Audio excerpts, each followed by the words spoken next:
Isaiah chapter 40. Comfort, comfort my people, says your God.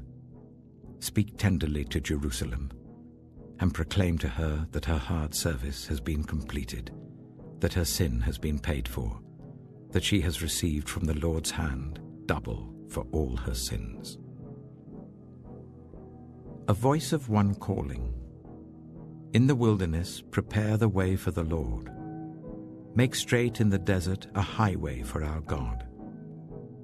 Every valley shall be raised up, every mountain and hill made low. The rough ground shall become level, the rugged places a plain. And the glory of the Lord will be revealed, and all people will see it together. For the mouth of the Lord has spoken. A voice says, "Cry out." And I said, "What shall I cry?" All people are like grass, and all their faithfulness is like the flowers of the field. The grass withers and the flowers fall, because the breath of the Lord blows on them. Surely the people are grass. The grass withers and the flowers fall, but the word of our God endures forever. You who bring good news to Zion, go up on a high mountain.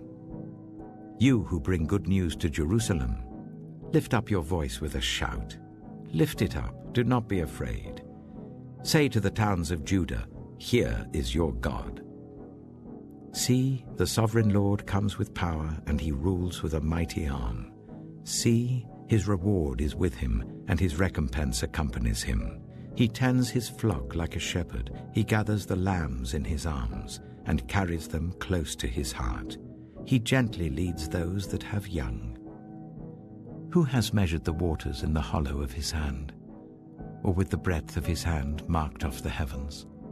Who has held the dust of the earth in a basket, or weighed the mountains on the scales and the hills in a balance? Who can fathom the Spirit of the Lord, or instruct the Lord as his counselor? Whom did the Lord consult to enlighten him? And who taught him the right way? Who was it that taught him knowledge, or showed him the path of understanding? Surely the nations are like a drop in a bucket. They are regarded as dust on the scales. He weighs the islands as though they were fine dust. Lebanon is not sufficient for altar fires, nor its animals enough for burnt offerings. Before him, all the nations are as nothing. They are regarded by him as worthless and less than nothing. With whom, then, will you compare God? To what image will you liken him? As for an idol, a metal worker casts it, and a goldsmith overlays it with gold and fashions silver chains for it. A person too poor to present such an offering selects wood that will not rot. They look for a skilled worker to set up an idol that will not topple. Do you not know? Have you not heard? Has it not been told you from the beginning? Have you not understood since the earth was founded?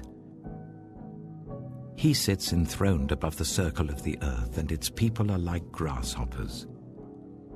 He stretches out the heavens like a canopy and spreads them out like a tent to live in.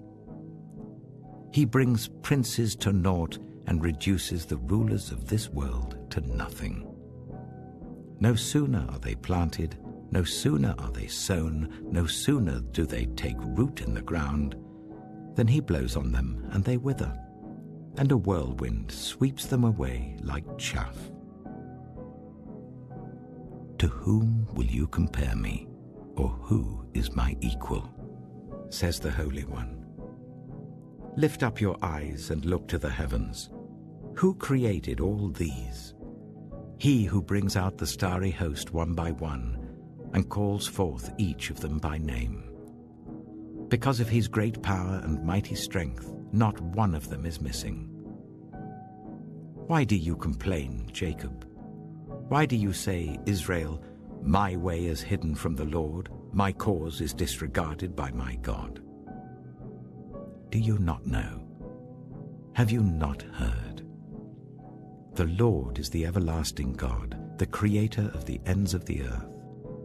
He will not grow tired or weary, and his understanding no one can fathom. He gives strength to the weary and increases the power of the weak. Even youths grow tired and weary, and young men stumble and fall. But those who hope in the Lord will renew their strength. They will soar on wings like eagles. They will run and not grow weary. They will walk and not be faint.